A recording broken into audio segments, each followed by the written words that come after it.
রমাদান মুবারক একেবারে নিকটবর্তী। নবীজি সাল্লাল্লাহু আলাইহি ওয়াসাল্লাম এরকম সময় আসলে সাহাবীদেরকে ডাকতে দেন, আমার সাহাবীরা শোনো, আতাকুম রমাদান শাহরুম মুবারক। আবু হুরায়রা রাদিয়াল্লাহু তাআলা আনহু বলেন, নবীজি সাল্লাল্লাহু আলাইহি ওয়াসাল্লাম বলছেন, আমার সাহাবীরা শোনো, রমাদানুল মুবারক মাস আমাদের সামনে আগত। এই মাসটার ভিতরে আল্লাহ পাক রব্বুল আলামিন শুধু বরকত বরকত আর বরকত রেখে দিয়েছেন। আউয়ালুহু রাহমা, এই মাসের প্রথম 10 দিন হচ্ছে রহমত। ওয়া আওসাতুহু মাগফিরাহ, এই মাসের দ্বিতীয় দশক হচ্ছে মাগফিরাতের। ওয়া আখিরুহু ইতকুম মিনান নার, আর এই মাসের শেষ দশক হচ্ছে নাজাতের মাস। এই মাস যখন শুরু হয়, ফুতিহাত আবওয়াবুল জান্নাহ, আল্লাহ পাক রব্বুল আলামিন জান্নাতের সব দরজাগুলো খুলে দেন। সুবহানাল্লাহ। ওয়া গুলিকাত আবওয়াবুল জাহিম, আর জাহান্নামের সব দরজাগুলো আল্লাহ পাক রব্বুল আলামিন নিজেই বন্ধ করে দেন। সুফিদাত মারাদাতুশ শায়াতিন, শয়তানকে শিকলবদ্ধ করা হয়। 11টি মাস শয়তান বান্দাকে প্ররোচনায় ফেলে গুনাহের কাজে লিপ্ত রেখেছে। রমজান মুবারক মাসে শয়তান যেন আর কোনো বান্দাকে ধোঁকা দিতে না পারে, এই জন্য আল্লাহ পাক রব্বুল আলামিন শয়তানকে শিকলবদ্ধ করে বান্দাকে বলে, বান্দা যাও, ওই যে আজান হয়ে গেছে নামাজের দিকে চলে যাও, ওই যে সময় হয়ে গেছে ইফতারের জন্য চলে যাও, সাহারির জন্য চলে যাও। আমি আল্লাহ পাক রব্বুল আলামিনকে ডাকতে থাকো, আমি আল্লাহ তাআলা শয়তানকে আবদ্ধ করে তোমার জন্য সব বিষয় ওপেন করে দিলাম। সুবহানাল্লাহ।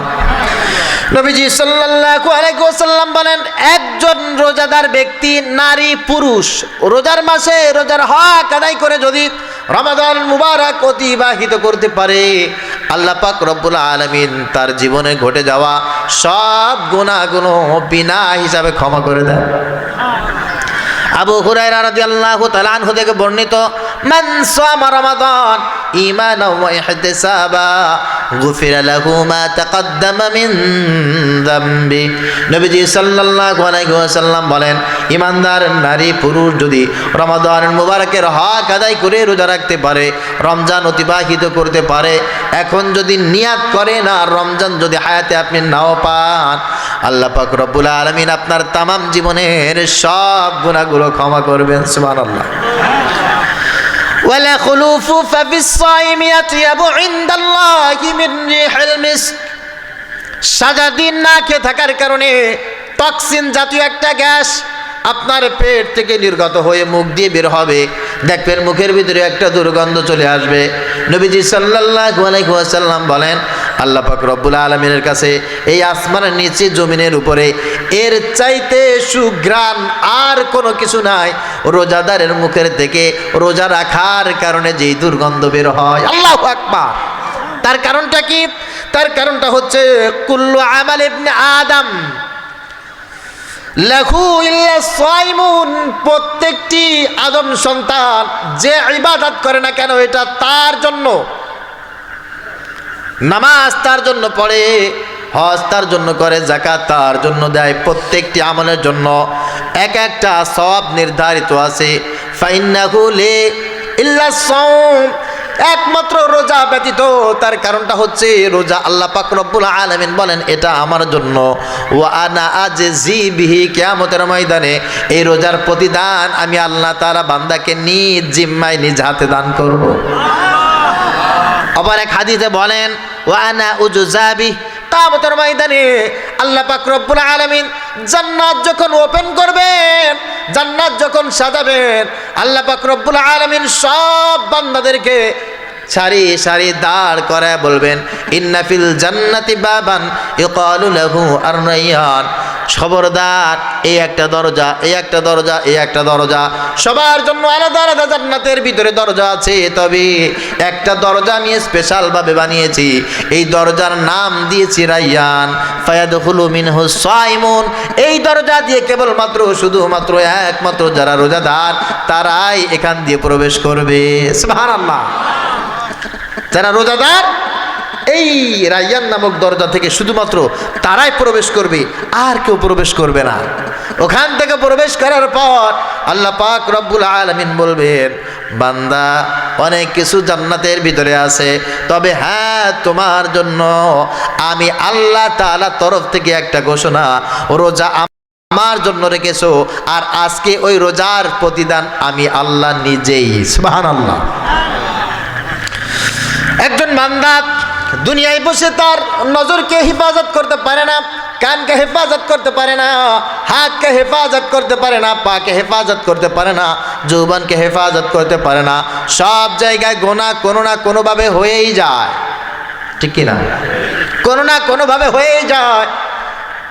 কিভাবে আপনার চোখকে হেফাজত করবেন, কিভাবে আপনার কানকে হেফাজত করবেন, আপনার অঙ্গ প্রত্যঙ্গ কিভাবে হেফাজত করবেন? নবীজি সাল্লাল্লাহু আলাইহি ওয়াসাল্লাম বলেন, আল্লাহ পাক রব্বুল আলামিন তোমাদেরকে রোজার মাস দিয়েছেন। আস-সাওমু জুন্নাহ, এই রোজা এমন একটা ঢাল, নামাজের ভিতরে তোমার সব অঙ্গ প্রত্যঙ্গকে তুমি ওইভাবে হেফাজত করতে পারবে না যেভাবে রোজার মাধ্যমে তুমি হেফাজত করতে পারবে, ঠিক কিনা? রোজাদার যখন রোজা রাখে, হেড টু ফুট, প্রকাশ্যে গোপনে কোনো প্রকার গুনাহের সঙ্গে একজন রোজাদারের কোনো সম্পর্ক থাকে না। এই রোজাদার যখন রোজার সাথে সম্পৃক্ত হয়ে যায়, নবীজি সাল্লাল্লাহু আলাইহি ওয়াসাল্লাম বলেন, কোনো পাপ তাকে আর স্পর্শ করতে পারে না। এই রোজা তার জন্য সব চাইতে বড় ঢাল হয়ে যায়। রোজাদারের জন্য আল্লাহ পাক রব্বুল আলামিনের পক্ষ থেকে সাহারির ব্যবস্থা করা হয়েছে। আমরা অনেকে জানি যে সাহরি মানে শুধুমাত্র শেষ রাতের খাবার না ভাই, একটু ডিকশনারি দেখবেন। সাহরি হচ্ছে জাগ্রত থাকা, রাত জাগ্রত থাকার নাম হচ্ছে সাহা। কুরআনুল কারীমে আল্লাহ পাক রব্বুল আলামিন বলেছেন, অবিল আসহারি হুম ইস্তাগফিরুন, যারা রাত জাগ্রত হয়ে আল্লাহ পাক রব্বুল আলামিনের কাছে ক্ষমা চায়। তো আমাদের কাজটা কি? আমাদের কাজটা হচ্ছে শেষ রাতে জাগ্রত হয়ে ওযু করে আল্লাহ পাক রব্বুল আলামিনের কাছে ক্ষমা চাওয়া, এটাই হচ্ছে সাহারি। কথা বুঝতে পেরেছেন? আমরা শেষ রাতে জাগ্রত হব এবং ওযু করে জিকির করব, তেলাওয়াত করব, নামাজ পড়ব, আল্লাহ পাক রব্বুল আলামিনের কাছে ক্ষমা চাইব, সাহারি হয়ে যাবে। তবে নবীজি সাল্লাল্লাহু আলাইহি সাল্লাম বলেছেন, শোনো তোমাদেরকে বলতেছি যে সাহারির ভিতরে বরকত আছে, শেষ রাতে জাগার ভিতরে বরকত আছে। তাসাহারু ফাইন্না ফিস সাহুরি বারাকা, তোমরা শেষ রাতে জাগ্রত হও, শেষ রাতে জাগ্রত হওয়ার ভিতরে অনেক বরকত। তবে ইহুদি আর মুসলমান এরা রোজা রাখে, ইহুদিরাও রোজা রাখে, মুসলমানেরাও রোজা রাখে। মুসলমান আর ইহুদিদের রোজার ভিতরে পার্থক্য হচ্ছে, ইহুদিরা শেষ রাতে জাগ্রত হয়ে কিছুই খায় না, আর শেষ রাতে তারা জাগ্রত হয় না। মুসলমানেরা শেষ রাতে জাগ্রত হয়, কিছু না কিছু তারা পানাহার করে। আলহামদুলিল্লাহ বলেন। নবীজি বলেছেন, তোমরা ওয়াস্তাঈনু আকালাহুস সাহার, তোমরা ভোর রাতে সাহারিতে কিছু খাও, শক্তি সঞ্চার করো। আল্লাহ পাক রব্বুল আলামিন এই শক্তি দিনের জন্য ব্যবহার করতে তোমাকে অনেক বেশি উৎসাহিত করবেন, অনেক বেশি বরকত দান করবেন। সুবহানাল্লাহ। শুধু তাই না, নবীজি সাল্লাল্লাহু আলাইহি ওয়াসাল্লাম বলেছেন, দুটি জিনিস দুটি সময় উত্তম। সাহারি শেষে করা আখের খায়ের, আখেরে সাহারি করা হচ্ছে উত্তম। আর দ্রুত আউয়ালুহু ইফতার খায়ের, প্রথমে ইফতার করা উত্তম।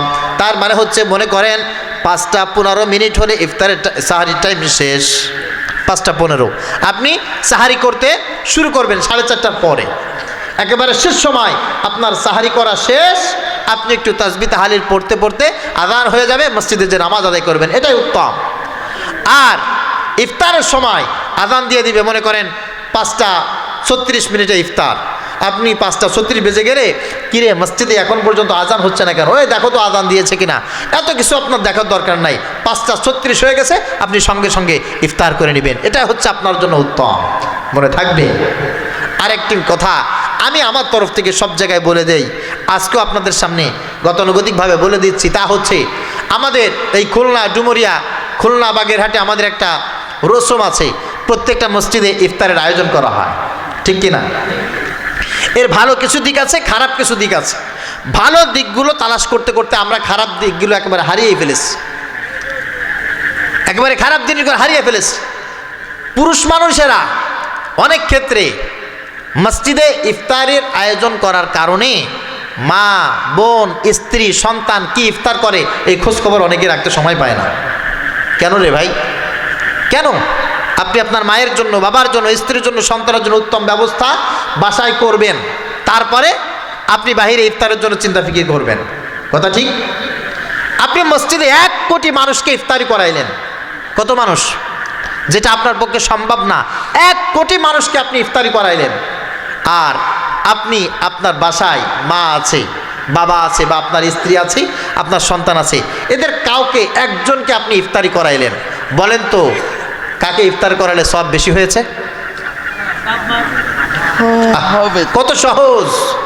অথচ আমরা অনেকেই মসজিদে ইফতার করানোর জন্য খুব জাঁকজমকভাবে খিচুড়ি রান্না করি, এক ব্যবস্থা করি, সে ব্যবস্থা করি।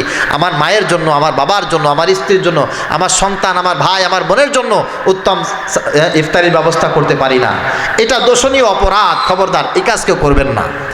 আপনি 1 লক্ষ মানুষকে সাথে নিয়ে এক জায়গায় বসে ইফতারি করলেন, এতে যেই পরিমাণ সওয়াব হবে, আপনি আপনার মায়ের সঙ্গে, বাবার সঙ্গে, স্ত্রী, সন্তানকে সাথে নিয়ে আপনি যদি ইফতার করেন, এর চাইতে কোটি গুণ সওয়াব আপনার জন্য বেশি দেবেন কে? সবাই বলেন কে? এই জন্য পরিবারের খবর সবার আগে নিতে হবে। এইটা নিয়ে তারপরে যদি পারেন আপনি সমাজ সামাজিকতা আপনি করবেন, কোনো সমস্যা নাই। মসজিদে ইফতারের ব্যবস্থা থাকবে, ওখানে ইফতারি করবে কারা? যারা দুস্থ মানুষ আছে, পথচারী যারা আছে, বিশেষ প্রয়োজনে যারা বাড়ি পর্যন্ত পৌঁছাতে পারছে না, ইত্যাদি ইত্যাদি, তারা ওখানে এসে ইফতার করবে। আর নবীজি সাল্লাল্লাহু আলাইহি সাল্লাম তো চমৎকারভাবে একটা কথা তিনি বলেই দিয়েছেন যে শোনো, আমার উম্মতের ভিতরে যারা মানুষকে ইফতারি করাবে, মান ফাত্তারা সাইমান কানা লাহু মিসলু উজুরিহি, যে ব্যক্তি কোনো রোজাদারকে ইফতারি করাবে, আল্লাহ পাক রব্বুল আলামিন ইফতারি করানোর কারণে তাকে ওই রোজার সমপরিমাণ সওয়াব তার আমলনামায় দান করবেন। সুবহানাল্লাহ। তাহলে এই সমান সওয়াবটা আমরা কেন চাইবো না? কেন চাইবো না? পরিশেষে আমি আপনাদেরকে যে বিষয়টা বলতে চাই তা হচ্ছে, রমাদানুল মুবারক এমন একটা মাস, যে মাসে আল্লাহ পাক রব্বুল আলামিন আরশ থেকে চেয়ে চেয়ে বান্দাকে দেখেন, ডাকেন, প্রশংসা করেন, ক্ষমা করে দেন। কিন্তু বান্দা দুনিয়ার লোভে পড়ে দুনিয়ার জিনিসের ভিতরে নিমজ্জিত থেকে সব ভুলে যায়। নবীজি বলেছেন, লিসাইমি ফারহাতান, ফারহাতুন ইনদা ফিত্রি ওয়া ফারহাতুন ইনদা লিকাই রাব্বি। রোজাদারের জন্য 2টি খুশির সংবাদ, একটা হচ্ছে ইফতারের সময়, আর একটা হচ্ছে কিয়ামতের ময়দানে আল্লাহ পাক রব্বুল আলামিন যখন জান্নাতের ভিতরে বান্দাকে ডেকে ডেকে বলবে, বান্দা আয়, আমি আজকে তোমার সঙ্গে মুলাকাত করব। সুবহানাল্লাহ। তাহলে বোঝা গেল ইফতারের সামনে নিয়ে আল্লাহ পাক রব্বুল আলামিন বান্দাকে খুব বেশি ডাকতে থাকে আর প্রশংসা করতে থাকে। আর বান্দা যদি ওই সময় পর্দা বাদ দিয়ে, ইসলামী শরীয়তের আইন বাদ দিয়ে নারী আর পুরুষ একত্রিত হয়ে ইফতার পার্টিতে ব্যস্ত হয়ে যায়, আহারে সবাই মিলে যদি আলাপচারিতায় ব্যস্ত থাকে, আল্লাহ পাক রব্বুল আলামিন ওদেরকে নিয়ে কি গর্ব করবেন নাকি? না। আমরা ঢাকা শহরে তো আহারে প্রতিদিন দেখতে হয়, পত্রিকার পাতায়, টিভি চ্যানেলে, এগুলো আমাদের দেখতে দেখতে অভ্যস্ত হয়ে গেছে, কিছুই মনে হয় না। নারী পুরুষ কলেজে, বিশ্ববিদ্যালয়, ইউনিভার্সিটিতে, বিভিন্ন ফাংশনে, বিভিন্ন অর্গানাইজেশনে দেখা যায় পর্দাবিহীন নারী পুরুষ এক জায়গায় হয়ে ইফতার পার্টি নামক একটা অনুষ্ঠান হচ্ছে। এই অনুষ্ঠান দেখে ইবলিস শয়তান কানে আঙ্গুল দিয়া ওই দূরে বসে বলে, আহারে আমারে শিকল দিয়ে লাভ হলো কি? তোরা তো সব এক জায়গায় বসে রোজা, নামাজ, হজ, যাকাত সব এক জায়গায় বসে জগা খিচুড়ি করে সব নষ্ট করলি, আমার কে আর বাইন্দে রেখে লাভটা হইল কি? খবরদার, এই কাজ কেউ করবেন না। আর ইফতারি নিয়ে কেউ মারামারি করবেন না, খবরদার। ইফতারি পাইলে পাইছি, না পাইলে না পাইছি। কারণ ওই সময়টিতে হচ্ছে এমন একটা সময়, আল্লাহ আরশ থেকে তাকায় তাকায় দেখে, ওই যে আমার বান্দা ইফতারি সামনে নিয়ে বসে আছে, আমার বান্দা আমার কাছে চাইবে, আর আমি আল্লাহ পাক রব্বুল আলামিন মাফ করে দেব। সুবহানাল্লাহ। আমি আমার ছোট্ট ক্ষুদ্র অভিজ্ঞতায় বলছি, আমি বাংলাদেশের বড় বড় ভিআইপি, সিআইপি রেস্টুরেন্টের ইফতার মাহফিল দেখেছি, হাইকোর্ট, সুপ্রিম কোর্টের ইফতার মাহফিল আল্লাহ পাক নিয়েছেন, গ্রামগঞ্জও দেখেছি, মক্কা মদিনার ইফতারও আল্লাহ তাআলা আমাকে দেখিয়েছেন। আহারে, মক্কা মদিনার রোজা আর বাংলাদেশের রোজা এক? কথা বলেন না এক? আমাদের দেশে যারা সকালবেলা রাজমিস্ত্রির কাজ করে বা বিভিন্ন জায়গায় কাজ করতে যায়, ওরা সকালে চাল পানি খেয়ে যায় আর বিকালে এসে ভাত খায়। তো এই সমস্ত মানুষের জন্য রোজা তো খুব বেশি কঠিন না। কষ্টের না।